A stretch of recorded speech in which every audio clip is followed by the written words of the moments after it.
ताला कोई मुश्किल नहीं, कायनात मुश्किल नहीं, खुनज़ादा दीन मोहम्मद का सलाम कबूल कीजिए। बहुत अच्छा लगता है, अल्लाह रसूल के प्यार में जो भी काम होता है वो अल्लाह राज़ी हो जाए उससे, अल्लाह हमसे भी राज़ी हो जाए। अच्छे काम होते हैं। मेरे प्रोग्राम को लाइक करें, शेयर करें, सब्सक्राइब करें। जहाँ तक पैगाम पहुँचा दें, मेरा एड्रेस नोट करें। मैं कराची में बैठता हूँ, बादराबाद। 4 मीनार चढ़ूँगी 7 पहली गली है, होने में सतानी वाले, सेंटर में मेरा दारा है, नीचे गेट पे बोर्ड लगा हुआ है अलहाज खुनज़ादा दीन मोहम्मद का, वहीं ऊपर आ जाएं। मेरे गेट के साथ सैनिटरी की दुकान है, हमारे ताहिर भाई की दुकान है, तो वहीं ऊपर आप आ जाएं। सुबह 11 से रात 8 रोज़ाना, इतवार सुबह 10 से 2 का टाइम होता है। बहुत से लोगों के घर में ऐसा होता है, अचानक नागानी आफत आ जाती है, मछली का कांटा गले में फंस जाता है।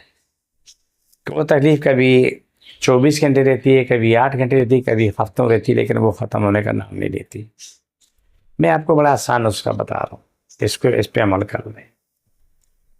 1 नवाला रोटी उस मरीज़ को देंगे, चबा के खा लें। उसके साथ 1 गिलास ठंडा दूध रख लें, या गर्म दूध रख लें, या सादा दूध रख लें। वो रोटी चबा चबा के, तो जब वो निगलने लगे, निगलने के बाद ऊपर वो दूध पिला दें। ये काम उससे दिन में 2-3 दफ़ा करवा लें। वो कांटा स्लिप होकर निकल जाएगा और पखाने के ज़रिए बाहर आ जाएगा। इंशाल्लाह सुबह इंशाल्लाह रब आपकी मदद करे। लेकिन याद रखो, एक दुआ लाजमी करो जो मैं कहता हूँ करता हूँ सबके लिए। अल्लाह तू हमारी गैब से मदद कर, हमें शफा दे, हमारी रोज़ी को शादा कर। गैब से कर, अपने ख़जाने से कर, दाएँ बाएँ इससे से ना मांगो, सिर्फ रब से मांगो। वसीले ज़रूर चाहिए, हमारा नबी वसीले दुनिया में। हम अगर आपका इलाज करते हैं कि वसीले के तौर पे कर रहे हैं, दम कर रहे हैं वसीले के तौर पे कर रहे हैं, इख्तियारात तो अल्लाह के पास है, शफा तो वहाँ से मिलनी है, लेकिन एक वसीला है। तो मैं इस वसीले की मैं थोड़ी सी एक बात कर लूँ कि एक साहब ने मुझे बताया कि कुछ लोग वसीले को नहीं मानते हैं, जबकि पूरे रमज़ान मुबारक में टीवी चलता है, ईमान वालों अपने लिए वसीले तलाश करो। ये टीवी हम देखते रहते हैं। जब कभी आप वसीले की बात करते हैं जो नहीं मानता, तो उसको एक बात ज़रूर याद रखनी चाहिए कि आप अगर मकान की छत पे चढ़ना चाहें, आप सीढ़ी के बगैर नहीं चढ़ेंगे। उड़ के नहीं जाएंगे, पर नहीं लगे हुए। अगर पर भी हो तो वो भी एक वसीला होता है। जब आप छत पे जाने के लिए भी सीढ़ी भी आते हैं, तो ये भी वसीला। तो अल्लाह के पास जाने की तो वसीले की ज़रूरत होती है। एक आलिम दीन ने हमें सुनाया था कि बोला कि एक आलिम दीन है, शायद इमाम अहमद रज़ा बरेलवी रहमतुल्लाह अलैह का वाक़या या किसी और का है, मुझे इसका याद नहीं है। तो बोला कि कुछ उलमा इकट्ठे, बोला वसीला कोई चीज़ से, बोला कल दोपहर को खाना साथ खाएंगे, आप आ जाना। ये किसी मौलवी ने मुझे सुनाया था, बहुत पुरानी, वो दुनिया में नहीं है। तो वो दोपहर को खाने में बुलाया, तो वो आ गए। तो बच्चे को बोला कि सीढ़ी लगाना, मैं छत पे चढ़ा जाऊँ, तो उसके बाद तुम सीढ़ी हटा के फिर दरवाज़ा खोलना।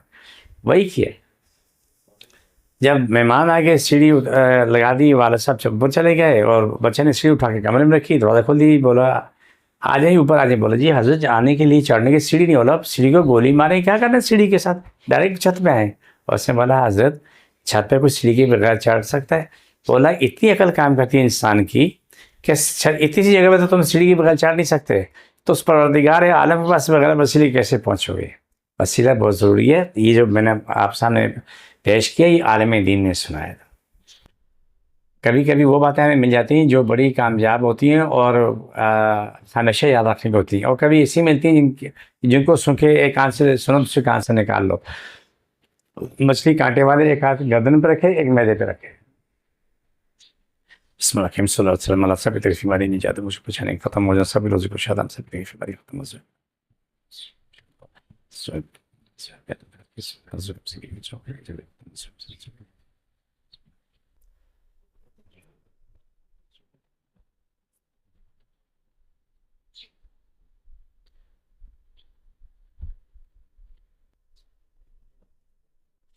ये प्रोग्राम का आखिरी हिस्सा था। मुझे मेरी टीम इजाज़त, फ़ी अमान अल्लाह।